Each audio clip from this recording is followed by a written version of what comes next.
언제까지 고민할래? 야, 너도 친구 사귈 수 있어. 오늘 어쩌다 빌런의 주제는 친구 관계입니다. 오늘도 도움 주실 선생님 모셨습니다. 안녕하십니까. 안녕하세요. 정신건강의학과 전문의 김민경입니다.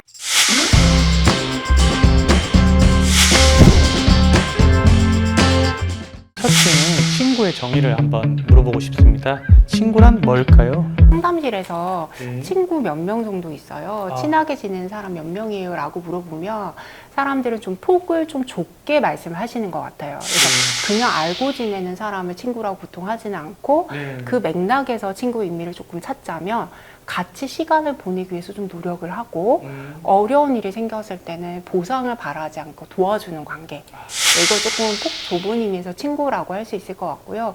또 그 유명한 진화 인류학자 로빈 덤바에서 나오는 덤바의 수에 의하면 이제 한 150명 정도까지를 우리가 친구 범위에 넣는다고 나와 있잖아요. 그렇게 많이? 네, 그래서 왜 우리가 뭐 페이스북 친구라든지 조금 이제 느슨한 관계로 연결된 사회망, 그러니까 거기에서 로빈 덤바가 이제 말하는 바에 의하면 내가 뭐 이렇게 어디 뭐 버스 정류장이나 기차역에 갔는데 저기 아는 사람이 보이는 거예요. 다가가서 인사하고 싶을 정도의 사이. 근데 그게 사람들에게서 느슨한 연결망으로 이루어져 있는데 그게 한 150명 정도 이렇게 될 것 같아요. 친구 몇 명이에요? 라고 물어보게 되면 사람들 머릿속에는 이렇게 좀 느슨한 관계 말고 진짜 나의 찐친, 네, 이렇게 떠올리시는 것 같습니다. 2명 정도 되는 것 같은데 나는? 초등학교 조카가 이 친구를 만드는 방법을 물어봤는데 뭐라고 답변을 해야 할지 모르겠더라고요.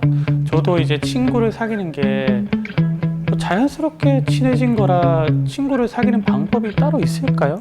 방금 PD님 말씀해 주신 게 정답인데요. 보통은 나도 모르게 자연스럽게 되는 거예요. 이 자연스럽게 된다는 거는 공부를 해서 익힐 수 없다는 거거든요. 네, 기억의 체계가 달라요. 내가 직접 해보고 연습해보고 하면서 습득이 되는 겁니다. 그런데 친구를 사귀는 법은 가지고 태어나지 않습니다.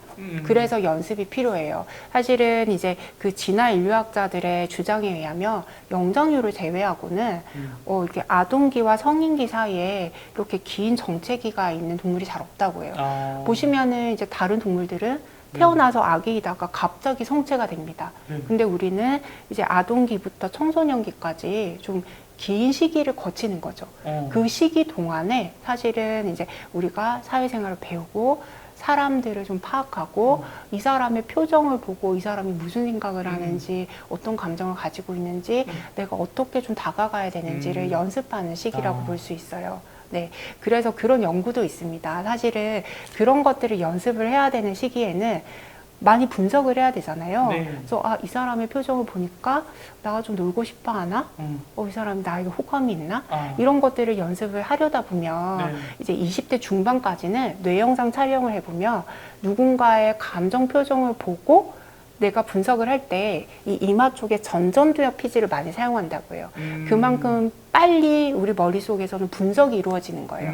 근데 20대 중반이 넘어가면 사람의 얼굴 표정을 봤을 때 활성화되는 영역이 전전두엽 피질이 아니라 측두엽 쪽 조금 뒤로 넘어간다는 거죠. 그것이 그만큼 자동화가 돼서 처리가 된다는 거예요. 그러니까 어떻게 보면은 20대 중반 이후로는 사람을 좀 편견을 가지고 대할 수 있어요. 왜냐하면 이 사람은 이런 성향의 사람일 거야. 이 사람 이런 표정을 짓는 것은 이런 감정일 거야. 라고 이미 나에게 좀 습득이 된 상태이고 청소년기까지는 그런 것들이 나만의 방식으로 내가 좀 이해를 하기 위해서 그런 과정들이 굉장히 많이 이루어지고 있다는 거예요.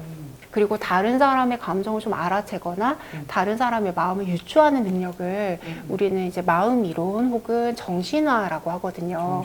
네, 그것을 45세 이후에 성장이 되기 시작합니다. 그래서 45세 이전에는 내가 이렇게 따돌림을 당했는지, 저 사람이 나를 싫어하는지, 저 사람 마음은 어떤지 이런 것들을 유추할 능력이 별로 없어요. 근데 이제 45세가 지나면 다른 사람의 마음도 좀 유추하게 되고 저 사람이 나를 어떻게 생각할까? 친구 사이에서 내가 조금 이제 뭐 따돌림을 당하거나 나만 소외당하면 굉장히 마음이 좀 고통스러울 수 있는 거죠. 그래서 이제 청소년 시기에 친구 관계가 좀 어려워서 정신과로 오는 아이들이 좀 많이 늘었어요. 저는 그 이유가 사실 최근 한 2년 사이에 우리가 비대면 수업을 너무 많이 했잖아요. 그러니까 사실은 얼굴을 보고 서로 같이 부대끼고 대화를 나누고 이렇게 익혀야 될 사교술이 2년이라는 시간은 사실은 그 짧은 청소년기 중에서는 굉장히 큰 비율인데 그 시간 동안에 연습을 많이 하지 못해서 힘든 아이들이 좀 많이 생기고 있지 않나 이렇게 생각을 하고 있습니다. 어떻게 그러면 다가가고 뭐 이런 거를 좀 알려주실 수는 없을까요? 방법이라고 해야 될까? 그 아까 제가 말씀드린 로빈 덤바 연구에 의하면 아이들을 친구가 누구라고 생각하느냐라고 물어보면은 자기가 그냥 놀고 싶은 애를 다 친구라고 얘기를 한다고 해요. 근데 성인들은 그렇지 않죠. 저 사람 나랑 좀 맞을까? 성향이 괜찮을까? 저 사람은 뭘 좋아하지? 이렇게 좀 사전 조사를 하는데 아이들은 쟤랑 좀 놀고 싶네. 한번 놀아볼까? 이게 중요하다는 거예요. 그러니까 미리 뭔가 사전 조사를 하고 공부를 하는 것보다는 우선은 다가가서 얘기를 나눠보고 같이 놀아보고 그런 경험이 중요한데 어른의 방식으로 접근하려다 보면 좀 어려울 수 있어요. 이거는 이렇게 해라. 저 아이가 저런 표정을 가졌을 때 너는 이렇게 생각해봐라 하면 좀 더 어렵게 느껴질 수 있어요. 그래서 우선은 여러 사람들과 대화를 나눠보고 같이 좀 즐겨보고 같이 밥도 먹어보고 하는 경험이 굉장히 중요하다. 저는 이렇게 말씀드리고 싶습니다. 저한테 믿음을 줘야 되고 서로 마음을 터놓고 얘기할 수 있는 관계가 제 말을 좀 잘 들어주고 공감을 좀 같이 해주는 그냥 아무것도 내가 말을 안 했을 때 내 편이 돼줄 수 있는 사람이 좋은 친구들과 이제 관계를 유지하려면 나도 노력을 해야 되거든요. 그래서 우정의 토대가 되는 법칙에 대한 연구가 또 있어서 제가 가지고 와봤습니다. 그 관계를 안정적으로 유지하는 데 필요한 6가지 핵심 법칙이 있는데요. 첫 번째는 그 사람이 없는 자리에서 그의 편을 들어준다. 그럴 때가 있잖아요. 왜 그 사람이 없는데 이제 이렇게 살짝 그 사람에 대한 뒷담화가 나왔을 때 그 사람을 좀 옹호해 준다든지 그런 모습이 있어야 되고 그 사람과 중요한 소식을 공유할 수 있어야 되고요. 감정적인 지원이 필요할 때 그 사람이 좀 우울하거나 슬프거나 혹은 상처받았을 때 지원을 해줄 수 있어야 합니다. 그리고 서로를 신뢰하고 비밀을 털어놓을 수 있어야 되는 관계이고요. 그리고 도움이 필요할 때 자발적으로 그 사람이 요청하지 않더라도 도와줄 수 있어야 하고 그 사람을 행복하게 해주려고 내가 노력할 수 있어야 합니다. 막 남 깎아내리면서 장난치는 겉과 속이 다른 그런 친구들. 필요할 때만 찾는 친구? 혼절, 절교를 해야 하는 사람들을 물어봤는데 자신의 말을 깔보거나 무시하는 사람들이라고 합니다. 선생님은 어떤 사람들과 좀 멀어져야 할까요? 말씀해 주신 게 딱 맞습니다. 실제로 관계 파괴에 대한 연구가 또 있어요. 근데 관계가 깨지는 11가지 이유를 제시를 하고 사람들에게 좀 선택을 해보도록 했는데요. 가장 많은 주요 요인이 3가지였다고 합니다.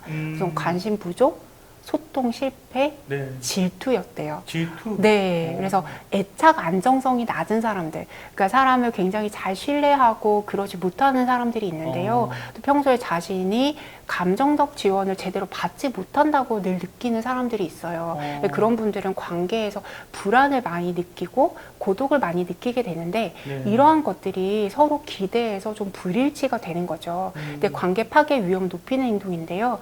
만나기만 하면 불행을 토로한다든지 혹은 전화를 걸어서 시도 때도 없이 남욕을 한다든지 또 힘들다고 하소연을 너무 심하게 한다든지 하는 사람들은 주위 사람들을 좀 지치게 하고 그래서 이제 만날 때마다 왠지 좀 지치고 그 사람의 불행이나 그 사람의 불만을 일방적으로 좀 들어야 되는 관계는 좀 거리를 두실 필요가 있다. 이렇게 저는 말씀을 드리는 편이고요. 또 반대로 내가 그런 모습을 가졌을 수도 있어요. 근데 그렇다 그러면 이제 나의 행동이 누군가 소중한 사람과의 관계를 깨는 지름길이기 때문에 나의 모습을 좀 개선할 필요가 있겠다. 내가 좀 좋은 친구를 계속 가져가고 좋은 관계를 유지하기 위해서는 나도 괜찮은 사람이 되어야 된다. 이렇게 말씀드리고 싶습니다. 이런 말을 많이 하는 것 같습니다. 아름답게 절교하는 방법이 있을까요? 네, 아름다운 절교, 아름다운 이별 사실 좀 어렵습니다.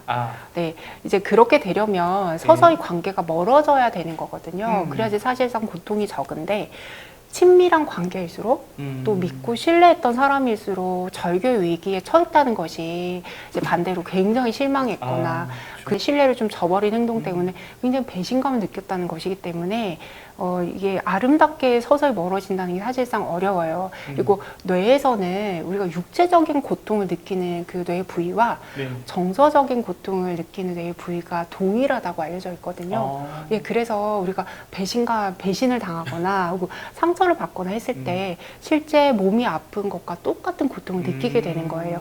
그래서 일단은 관계에서 거리를 둘 때는 내가 굉장한 상처를 받고 배신감을 느끼게 되면 나 역시도 화를 내고 분노를 표현하고 싶은 마음이 들어요. 그렇죠. 근데 이제 내 감정을 좀 보호하기 위해서는 그럴 때 막 짜증을 많이 내거나 심하게 화를 내거나 뭔가 좀 안갚음을 해주고 싶은 마음이 들더라도 격렬한 감정 표현을 좀 하지 않고 감정을 조금 보호하면서 관계를 좀 멀어지게 하는 것이 가장 최선의 방법이다. 저는 그렇게 말씀드리고 있어요. 네. 선생님께서 이제 친구 관계에 대한 한 줄 정의를 내려주신다면 어떨까요? 네, 좋은 친구를 사귀면 몸과 마음이 건강해진다. 이렇게 말씀드리고 싶습니다.